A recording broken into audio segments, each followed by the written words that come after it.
Perjalanan karir Jenderal Sudirman cukup panjang dan berliku. Dia memulainya sebagai tenaga pengajar di sebuah sekolah di Cilacap, Jawa Tengah, hingga kelak dirinya dikenal sebagai Jenderal Besar TNI Raden Sudirman, pahlawan nasional yang memimpin perang gerilya melawan agresi militer Belanda.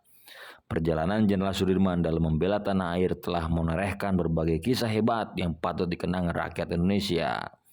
Dikutip dari Perjuangan Panglima Besar Jenderal Sudirman pada masa revolusi fisik tahun 45-50 di Indonesia oleh Dika Restu Ayuning Tias. Sebelum berkecimpung di dunia militer, Sudirman lebih dulu terjun sebagai tenaga pendidik dengan menjadi guru dan kepala sekolah di HIS Muhammadiyah Cilacap tahun 36. Dalam mengajar, dia selalu menyelipkan nilai-nilai dan semangat nasionalisme kepada muridnya lewat cerita revolusi Prancis. Kecerdasannya dalam mengajar membuat dia disukai oleh murid-muridnya.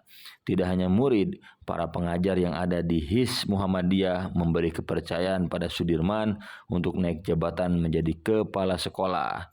Meski memiliki bakat menjadi pendidik, Sudirman tidak memiliki ijazah sebagai guru karena dia hanya lulus sekolah menengah pertama. Untuk mengatasi kekurangannya dalam hal ini, dia memilih belajar dari guru-gurunya. Tidak hanya itu, Sudirman juga berperan dalam memberdayakan ekonomi masyarakat di wilayah tempat tinggalnya dengan membuka koperasi. Akibat serangan Jepang, Sudirman yang kala itu berprofesi sebagai kepala sekolah terpaksa melepaskan jabatannya.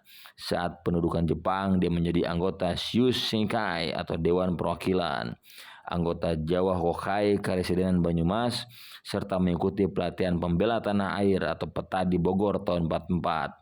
Setelahnya dia dinobatkan menjadi Daida Cho atau Komandan Batalion Daida 3 di Kroya, Banyumas.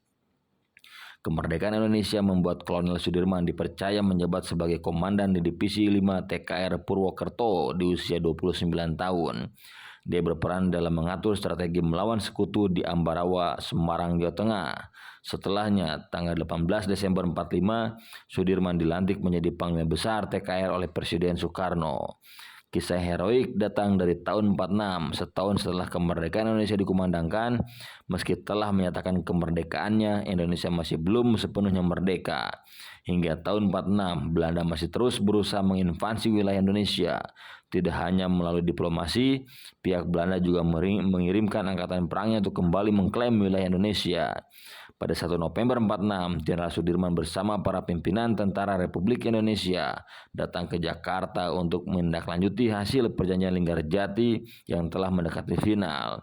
Namun Panglima Kenil Jenderal S. Haspur menganggap upaya Sudirman itu dilakukan untuk memprovokasi dan membuat pihak Belanda merasa malu.